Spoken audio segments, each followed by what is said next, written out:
फिर एक बार स्वागत है आपका औरंगाबाद गुफाओं के भाग 3 में। यह गुफाएं महाराष्ट्र राज्य के वर्तमान में संभाजी नगर और पूर्व के औरंगाबाद जिले में स्थित है।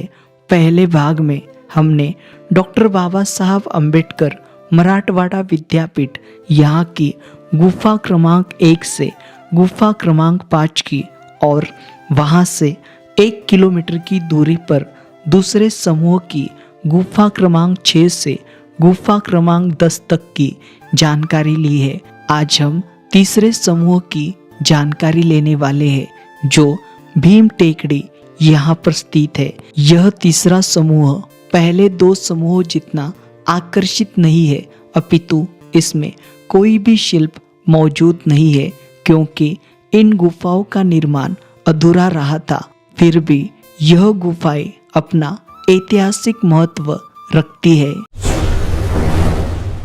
हम आए हुए हैं छत्रपति संभाजी नगर गुफा समूह 3 के समीप, जो कि यहाँ पर ये भीम टेकड़ी नाम से जाना जाता है। यहाँ पर एक बुद्ध विहार है और एक भगवान बुद्ध की महापरिनिर्वाण वाली मूर्ति दिखाई देती है। तो यहाँ पर एक आर्या जी रहते हैं, एक नन है यहाँ पे, तो उनका ये विहार है और उनके विहार के पीछे यहाँ पर ये समूह जो है वो हमें दिखाई पड़ता है। आमतौर पर इस समूह तक ज़्यादातर लोग आते नहीं और यहाँ का गैजेटियर हो या फिर यहाँ पर जो कुछ भी डॉक्यूमेंट्स किया गया, तो यहाँ पर 12 गुफाओं डॉक्यूमेंट्स हुआ है। पहले 2 जो समूह हमें दिखाई देते हैं, 5-5 गुफाओं के 2 समूह दिखाई देते हैं और ये तीसरा एक समूह है, ये 2 गुफाओं का समूह है। यानी यहाँ पर औरंगाबाद शहर में जो विद्यापीठ है, विद्यापीठ के क्षेत्र में आने वाली यह गुफाएं है। मतलब ये विद्यापीठ से थोड़ी अलग है और यहाँ पर आप देखोगे तो ये पश्चिम दिशा में मतलब इसका पूर्व दिशा में फेस है। तो सामने देखिए, सामने आपको यह गुफाएं दिखाई देती है और हमारे साथ यहाँ के स्थानिक है सिद्धार्थ मिसाल जी। तो ये भी हमें जो है यहाँ पर मार्गदर्शन करेंगे क्योंकि यहाँ पर पिछले कई वर्षों से ये काम कर रही है और इनके साथी और साथ ही साथ यहाँ पर कई लोग जो है इन गुफाओं की ओर आने का प्रयास करते हैं, लेकिन उनको इन गुफाओं का मार्ग पता नहीं चलता। सर, आप लोग आते हो यहाँ पे, पता है लोगों को?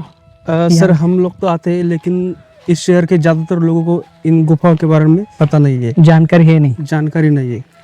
और यहाँ के ये जो भिक्षु हो या फिर यहाँ पर अभी देख रहे हैं हम आसपास में इतनी मोनेस्ट्री बनाई है, तो ये लोग का ध्यान होता है नहीं इनके तरफ, गुफाओं की तरफ? जब लॉकडाउन लगा था तब इन लोगों ने इनके ऊपर मतलब लेने की साफ सफाई किया था गुफा के साथ। हाँ, लेकिन उसके बाद में उन्होंने भी इस गुफा की तरफ मतलब ध्यान नहीं दिया।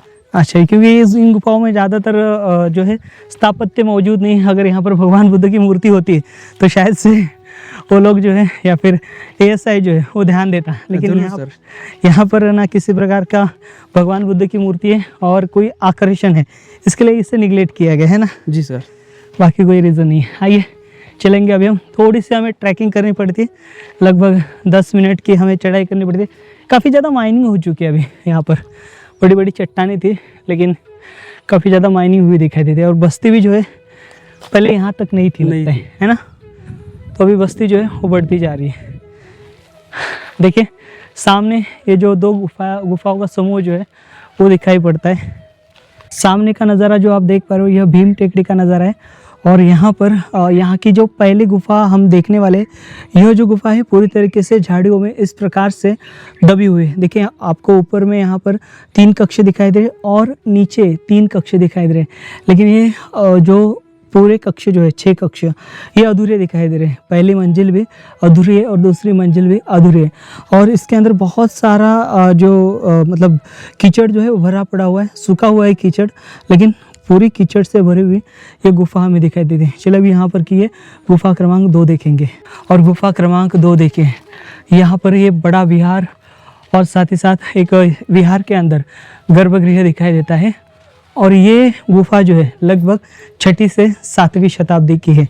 यहाँ पर हमने यहाँ के समूह क्रमांक 1 में 3 नंबर का विहार देखा है और यहाँ पर दूसरा जो समूह है उसके अंदर भी हमने 2 और 3 नंबर के जो विहार देखे हैं, सेम ये उनसे मिलता जुलता है क्योंकि ये जो स्थापत्य शैली देख पा रहे हो इन स्तंभों पर की, यह मिलती जुलती स्थापत्य शैली जैसे अभी हमने यहाँ पर की जो 2 समूह के हमने गुफाएं देखी, वैसी ये पैसेज है इस गुफा का। ये आउटर पैसेज है और आउटर पैसेज के बाहर 2 कक्ष बनाए हैं, साधारण है, दोनों कक्ष साधारण है। और ये 4 पिलर हैं, 4 पिलर में से 2 पिलर जो है यहाँ पर इनके ऊपर आकृतियाँ बनाई हुई दिखाई देती है और इसके बाकी जो पिलर है वो रिस्टोर किए गए, यानी यहाँ पर ये पिलर नष्ट हो चुके थे और इसके ऊपर की जो कारागिरी है वो नष्ट हो चुकी थी, तो इन्हें रिकवर किया गया है। ये पुरातत्व विभाग द्वारा ये आज से लगभग 15-20 साल पहले इनकी मरम्मत जो है वो कराई हुई हमें दिखाई देती है। आइए यहाँ पर दोनों स्तंभों पर देखिए कलाकृति आपको दिखाई दे रही है और ये विहार है। विहारों के सारे कक्ष आप देख सकते हो, कुछ कक्ष जो है वो पूर्ण हो चुके हैं और कुछ कक्ष जो है हमें आधे अधूरे दिखाई देते हैं। आइएगा देखिए यहाँ पर ये कक्ष, लेकिन ये पूरा नहीं हुआ है, ये अधूरे ही दिखाई दे रहे हैं सारे के सारे कक्ष। इसका जो है सिर्फ पहला जो चरण है वो पूरा किया गया है, मतलब पहले चरण में जो कार्विंग की जाती है वो कार्विंग ही दिखाई दे रही है सारे कक्षों की। जैसे हमने देखा है यहाँ पर विहार क्रमांक 3 ऐसे दालन होते हैं, दालनों में भी अंदर गर्भगृह में मूर्तियाँ हैं और इसके अंदर जो छत है, छत भी मूर्तियों से आच्छादित किए गए। जैसे हमने गुफा क्रमांक 10 देखी है, गुफा क्रमांक 10 का जो मतलब गुफा क्रमांक 9 यहाँ की, सॉरी माफ़ी चाहूँगा, गुफा क्रमांक 9 में इस प्रकार का कक्ष है। कक्ष में आधी अधूरी जो मूर्ति है, यानी उसका जो धड़ जो है वही बना हुआ है, उसका जो शरीर है वो हमें नहीं दिखाई देता। वैसे ही वो वहाँ पर अधूरी छोड़ी गई थी और उसी समय पर यहाँ पर भी कार्य किया जा रहा होगा और उस समय पर से ही यह जो गुफाएं जो है मतलब 7वीं सदी के बाद से यह ऐसे ही अधूरी छोड़ी गई है। यानी यहाँ पर बौद्ध भिक्षुओं ने इसका उपयोग किया होगा, लेकिन कुछ समय के लिए किया होगा और बाद में इनका इस्तेमाल जो है नहीं हुआ है। और बताइए सर, आपको क्या जानकारी मिलती है इन गुफाओं के बारे में? आप लोग को कुछ तो पता होगा ना कि इस समूह के बारे में। जी सर, ये जो अपना विद्यापीठ है, हाँ। विद्यापीठ लेनी है, हाँ। उसके पिछले वाला ये तीसरा हिस्सा है लेने का जी। और जो यहाँ पे जो भीमटेकड़ी नाम का बुद्ध विहार है जी,